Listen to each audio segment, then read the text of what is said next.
Hello students, today I will teach you about the taxonomic hierarchy.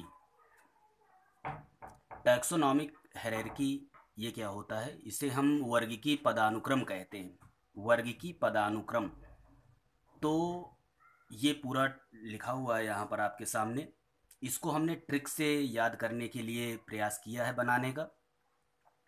Taxonomic hierarchy या वर्गीकी पदानुक्रम ये 7 होते हैं। 7 होते हैं। इसमें सबसे पहला किंगडम होता है, फिर फाइलम, फिर क्लास, ऑर्डर, फैमिली, जीनस और स्पीसीज। अभी इसके बारे पर चर्चा कर रहे हैं। ये होता क्या है? टैक्सोनॉमिक हायरार्की होता क्या है? तो वर्गीकी समवर्गों की व्यवस्था को वर्गीकी पदानुक्रम कहते हैं। टैक्सोनॉमिक हायरार्की की व्यवस्था को वर्गीकी पदानुक्रम कहते हैं। यह व्यवस्था निम्नलिखित है। ये व्यवस्था है इसकी। तो इसमें ये क्वेश्चन आया करता है सेट करने के लिए, या तो असेंडिंग आर्डर में लिखने के लिए या डिसेंडिंग आर्डर में लिखने के लिए। तो इसमें काफ़ी कन्फ्यूजन होती है। उसके लिए हमने अपने प्रीवियस वीडियो पर भी बताया था। यहाँ पर ये स्पेशल तरीके से है। ये याद करने की ट्रिक है। किंगडम को याद करने के लिए कमला याद कर लेंगे। के फॉर किंगडम, के फॉर ये कमला, कमला। फाइलम से पी को रिलेट करिए, पसंद, फाइलम। क्लास को सी से रिलेट करिए, सी। ऑर्डर को ओ से, और फैमिली को फेक, ये फे से।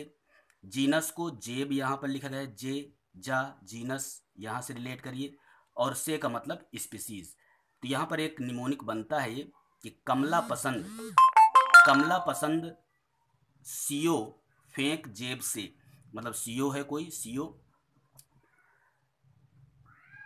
वो कमला पसंद खाते हैं, तो उनको मना किया जा रहा है कि जेब से इसको फेंक दीजिए। तो ये याद करने की ट्रिक है। अब यहाँ पर जो स्पीसीज है वो स्मॉलेस्ट यूनिट कहलाया करती है।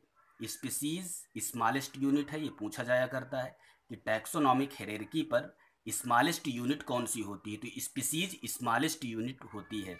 ये स्पीसीज वर्ड किसने दिया था?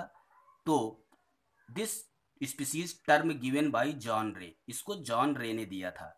अब यहाँ पर ये किंगडम लार्जेस्ट यूनिट होती है। इसके पहले भी डोमेन भी है, लेकिन ये किंगडम ज़्यादा खास है यहाँ पर। अगर कभी ऑप्शन में डोमेन दिया हो, डोमेन, तो वो भी लार्जेस्ट यूनिट कहलाया करती है। वो किंगडम से ऊपर रहा करती है। अब यहाँ पर टैक्सोनॉमिक हायरार्की है। कुछ शब्द यहाँ पर आए हैं, जैसे वर्गीकी समवर्ग, इसकी इंग्लिश है टैक्सोनॉमिक कैटेगरीज। तो टैक्सोनॉमिक कैटेगरीज क्या होती है?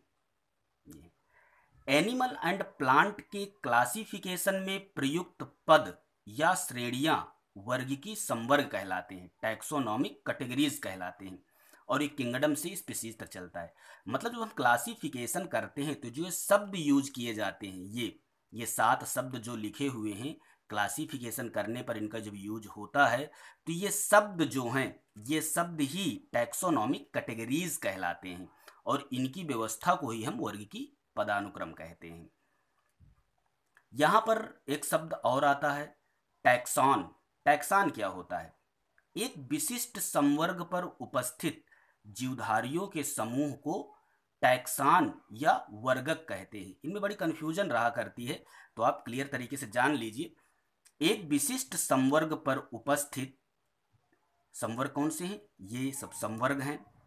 तो एक विशिष्ट संवर्ग पर उपस्थित जीवधारियों के समूह को टैक्सॉन कहते हैं। इसके अंतर्गत जो जीवधारी आएंगे, मान लीजिए एग्जाम्पल के लिए हम कह रहे हैं क्लास जैसे है मैमेलिया, जैसे क्लास मैमेलिया है, तो मैमेलिया, इस क्लास के अंतर्गत जो मैमेलिया आता है, ये इसमें ढेर सारे जीवधारी पाए जाते हैं। तो ये सब टैक्सॉन कहलाते हैं। ये जो मैमेलिया शब्द हमने लिखा है, ये टैक्सॉन कहलाएगा। ये तो यहां से ये क्लियर हो गया। एक बार पुनः सुन लीजिए, टैक्सॉन एक विशिष्ट संवर्ग पर उपस्थित, ये सब विशिष्ट संवर्ग हैं। ये तो संवर्ग पर उपस्थित जीवधारियों के समूह को, इन पर जो भी जीवधारी आते हैं उनको हम टैक्सॉन कहते हैं। ये इसका सिंगुलर वर्ड है, प्लूरल इसका टैक्सा होता है। अच्छा, ये टैक्सोनॉमी से संबंधित टॉपिक है, तो टैक्सोनॉमी को हमने शार्ट में यहाँ पर लिखा है कि इसका शाब्दिक अर्थ क्या होता है।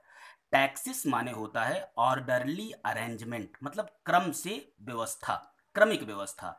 और नोमोस माने होता है लॉ, मतलब ऐसा कोई नियम जिसके द्वारा एक क्रम से अरेंजमेंट हो जाए जीवों का, उसे हम टैक्सोनॉमी कहते हैं।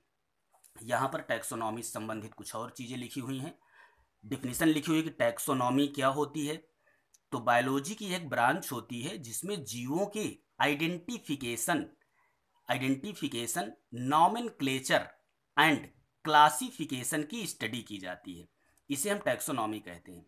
मतलब पहचान उसकी देखते हैं जीवधारी की, और उसका नामकरण करते हैं, और फिर उसका क्लासिफिकेशन करते हैं।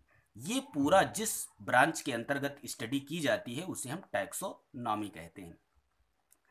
इसका एक पर्यायवाची है सिस्टमैटिक। टैक्सोनॉमी और सिस्टमैटिक दोनों पर्यायवाची होते हैं, तो इनका थोड़ा थोड़ा अर्थ अलग है। सिस्टमैटिक को हम वहाँ पर यूज करते हैं जहाँ पर इवोल्यूशनरी रिलेशनशिप दिखाया गया हो। ये दोनों में एक बारीक सा अंतर है। वैसे टैक्सोनॉमी और सिस्टमैटिक एक ही चीज़ है, लेकिन ये बारीक सा अंतर है कि जब आइडेंटिफिकेशन, नॉमेनक्लेचर और क्लासिफिकेशन के साथ में इवोल्यूशनरी रिलेशनशिप को भी ध्यान में रखा जाता है। ये क्या है? उद्विकासीय संबंध। तो ये फिर सिस्टमैटिक कहलाने लग करता है। यहाँ पर नोट दिए हुए हैं, बहुत इंपॉर्टेंट नोट हैं। इनको हमने अपने प्रीवियस वीडियो पर ऑब्जेक्टिव में बताया है, तो यहाँ पर एक बार पुनः रिवाइज कर रहे हैं। टैक्सोनॉमी टर्म किसने दिया था? कंडोले ने दिया था। हमने एग्जाम्पल के जरिए, इसको ट्रिक के जरिए बताया था कि टैक्सी जब चलती है तो कान डोलने लगते हैं, मतलब आवाज़ आती है।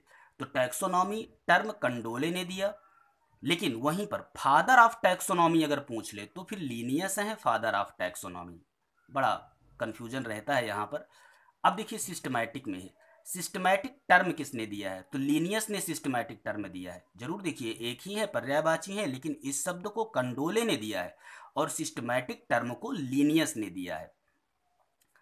इसके बाद एक शब्द और है न्यू सिस्टमैटिक टर्म। ये नीट के एग्जाम में बहुत ज़्यादा पूछा जाता है कि न्यू सिस्टमैटिक टर्म को किसने दिया है। तो जूलियन हक्सले नाम के साइंटिस्ट थे, उन्होंने न्यू सिस्टमैटिक टर्म को दिया है। लेकिन अगर सिस्टमैटिक पूछे तो लीनियस ने दिया है सिस्टमैटिक टर्म को। अब न्यू सिस्टमैटिक के कुछ फार्म हैं, इसकी कुछ ब्रांच बनाई गई हैं छोटी छोटी, उन्हीं से मिलकर के पूरा न्यू सिस्टमैटिक बना है। तो ये ब्रांच के नाम दिए हुए हैं। मार्फो टैक्सोनॉमी है, जिसमें मार्फोलॉजी के आधार पर क्लासिफिकेशन होता है। साइटो टैक्सोनॉमी है, जिसमें सेल स्ट्रक्चर अर्थात सेल बायोलॉजी को ध्यान में रखा जाता है क्लासिफिकेशन करते वक्त। न्यूमेरिकल टैक्सोनॉमी, इसमें डाटाज होते हैं, डाटा के आधार पर टैक्सोनॉमी होती है, ये क्लासिफिकेशन किया जाता है इसमें। कीमो टैक्सोनॉमी, इसमें केमिकल कॉन्स्टिट्यूएंट्स देखा जाता है कि किसी भी जीवधारी पर केमिकल नेचर क्या है, उसमें कौन कौन सी केमिस्ट्री लगी हुई है, तो ये कीमोटैक्सोनॉमी कहलाता है। और जब एक्सपेरिमेंट के आधार पर क्लासिफिकेशन होता है तो ये एक्सपेरिमेंटल टैक्सोनॉमी कहलाता है। और ये क्लैडिस्टिक टैक्सोनॉमी है, ये इंपॉर्टेंट है। क्लैडिस्टिक टैक्सोनॉमी, इसमें इवोल्यूशनरी रिलेशनशिप को ध्यान में रखा जाता है, मतलब उद्विकासी संबंधों के आधार पर जो क्लासिफिकेशन किया जाता है उसे हम क्लैडिस्टिक टैक्सोनॉमी कहते हैं। तो ये आज का पूरा वीडियो था टैक्सोनॉमिक हायरार्की के आधार पर। ये बहुत इंपॉर्टेंट है, ये पूरा ऑर्डर पूछ लेता है, कभी ऊपर से नीचे की तरफ, कभी नीचे से ऊपर की तरफ। तो इसको हमने ये निमोनिक बना करके ये समझा दिया।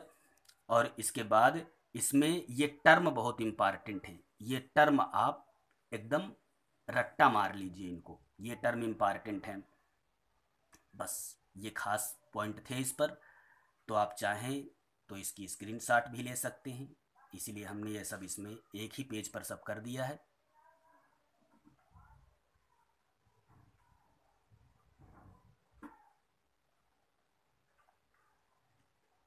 Thank you for watching.